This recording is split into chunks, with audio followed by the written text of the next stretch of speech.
Welcome to the Fast Fix channel, everyone, where I don't waste a bunch of your time by talking, I just try to get stuff done. So today we're working on the 2008 Honda Civic. We are replacing the front struts in this vehicle. They are showing their age at speed on the interstate, so we need to get those switched out. I'm going to be using the complete strut replacement kit as opposed to the kits that reclaim the old spring. In my opinion, those simply are not worth the time and effort. Whatever money you might save there doing that, as opposed to getting the entire kit, slapping it on, and being done. So follow along with me, let's get right to work.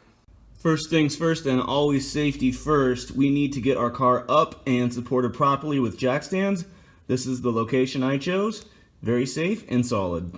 The next thing we need to do is get our hood open and supported properly. So what I've done is chosen the service location as opposed to the standard location here. That way our hood is nice and open for us and we have more clearance to work. Okay, now our strut tower bolts exist right here and right over there. So we need to remove part of this assembly in order to get to those bolts. First thing we need to do is pull off this weather stripping. Sometimes this piece will pull off right with it. That's perfectly fine. We need that piece gone anyway. We'll pull that off on that side. Set this aside. Come on over to this side and just pull up and kind of out. This piece will be removed as well.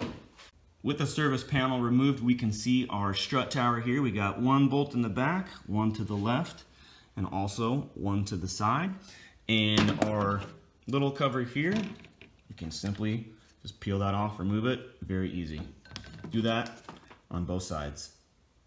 The next thing we're going to do is support our strut using a jack, and then we'll simply loosen the nuts up here. And this is either 14 millimeter or 9/16, whatever you have on you. But what you're going to need is a wrench and a ratcheting mechanism as well. And if you've got a wrench with the ratchet option, all the better. You will use both. We're going to start with our ratchet here and just tackle the first or the closest nut. See if we can break that off right away. And you may want something to protect your hands. There are sharp edges around here, so having gloves is not a bad idea. All right, broke that one loose. So we got that loose. All right, we're back down on the ground, and there's a few things we need to disconnect before we tackle the strut assembly. We need to remove our brake line support here and also our ABS sensor here. So brake line support first, we're going to use a 12 millimeter. Pull this off, and the nut is welded on. Now we'll come to our ABS. Just take a screwdriver, grab it on one side, push down on the tab, come up underneath, push up on that tab, pulls right out. Now we've got our two main bracket bolts here that we need to take off. I'm using a 3/4 socket for this and a fairly long wrench. You may need a breaker bar depending on if you've had this off or not. With corrosion, they do tend to tighten up, so keep that in mind. I have an impact gun, but I don't even bother with it because it's usually not strong enough to get these off. So I just like to take a big old wrench and a ratchet and see what we can do. So here we go. Looks like I torqued them on appropriately last time and didn't overdo it. So that one's going to come off for us. I just wanted to make sure it would loosen up. You are going to need something on the back end of this to stop the bolt from turning. And you can see I'm going to have to knock this off. But I'm going to go ahead and loosen the bottom one up as well. And then we will get something behind to grab onto this bolt in order to take the whole assembly off. Okay, now we loosen that up, I'm going to take a 17 millimeter wrench. And we'll just go the rest of the way. Now before I take out this last bolt, I'm going to lower down my jack to decompress the spring up here, just in case if there is any pressure at all. I want to make sure I take it completely off. We don't want this thing loaded up with any sort of tension. I'm just going to come down here and lower it. There. You saw it move? That's all we need. Now it's nice and loose. We're good to go.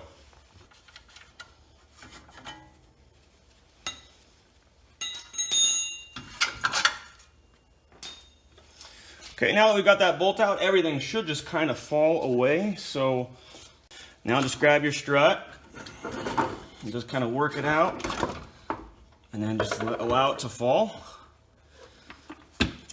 And there we go, strut removed. And here's our new strut assembly. You can see obviously the old one in the background there and our new one here. Just make sure when you're replacing both of these that you're replacing the left side with the left side and the right side with the right side. There is a difference. The difference being where these brackets are mounted, so make sure you don't make that mistake. Let's get these in the car. Now, what I typically like to do when installing struts is to take the new strut, come from the bottom, and insert it up. You can see our strut tower there. We need to line the bolts up, the studs with those holes, and then basically with your other arm, you're gonna come around and tighten one of the nuts on.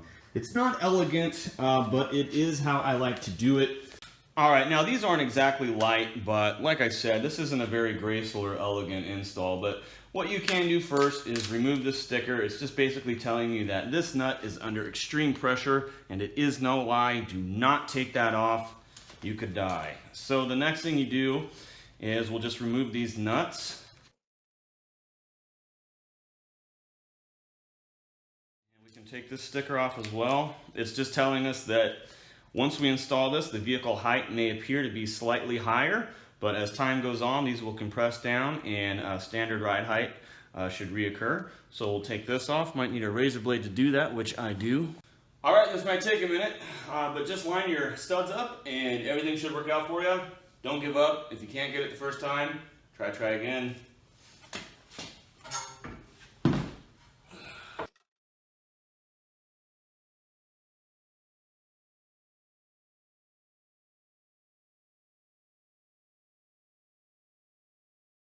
Looks like I didn't get one of the washers off when I removed those old nuts, so make sure you do that. Check for loose washers.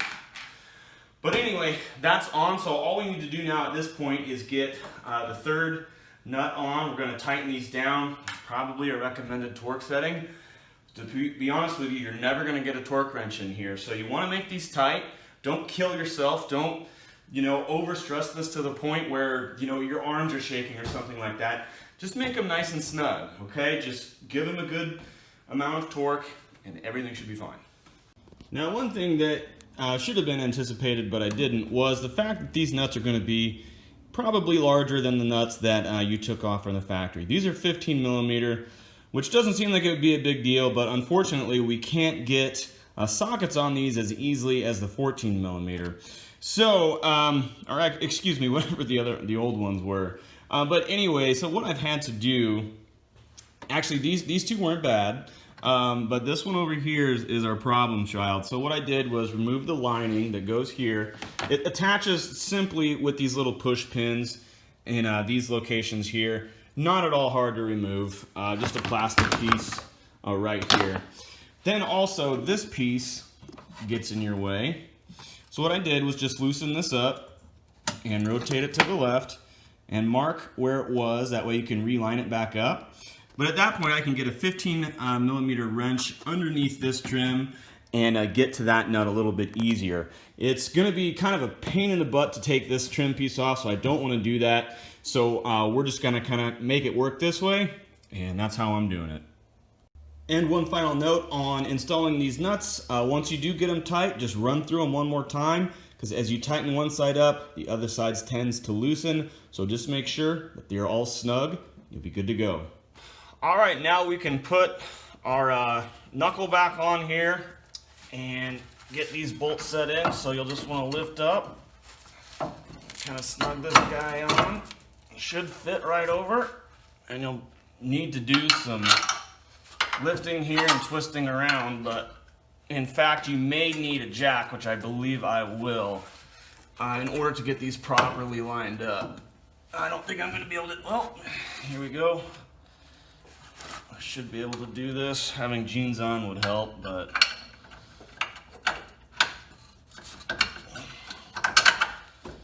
there we go. There we go. Get our bottom one inserted. Should be easier, which it was. So we've got these back on.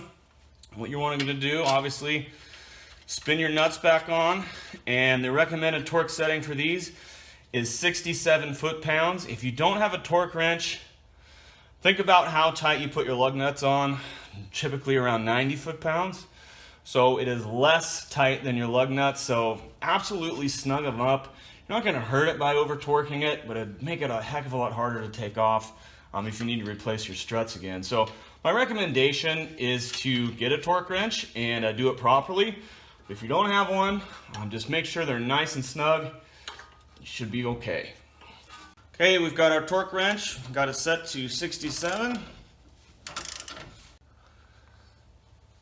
There you go, that's 67. All right, everyone, that's basically it. I'm not going to bore you with the reinstallation of the ABS clip or that brake line support. So all you need to do is repeat those steps for the passenger side and you'll be all set. Honestly, this repair isn't that difficult, but keep in mind, if you don't have any mechanical know-how, it's probably best to take it to a shop. So with that being said, if this video helped you, please help me hit like and subscribe. It really does make a difference on the channel. I appreciate you watching. Have a great rest of the day.